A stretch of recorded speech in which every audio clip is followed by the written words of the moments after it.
Hello everyone. In this tutorial, we will show you a simple and free method to unlock any phone from any carrier, even if it's not fully paid off. No more expensive unlock fees or shady third-party services. We've got the solution you've been looking for. The first step is to insert an unsupported SIM card from a different carrier into your phone. Once you power up your phone with the new SIM card, you'll receive a message asking for an unlock code. All you have to do is enter the unlock code, and your phone is now fully unlocked and ready to be used with any carrier you choose. And here's the best part. We will show you how to get the unlock code.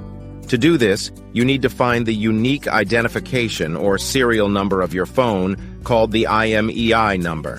Simply dial *#06# and the imei number will pop up on the screen of your phone. Based on this imei number, we will get the unlock code for your phone.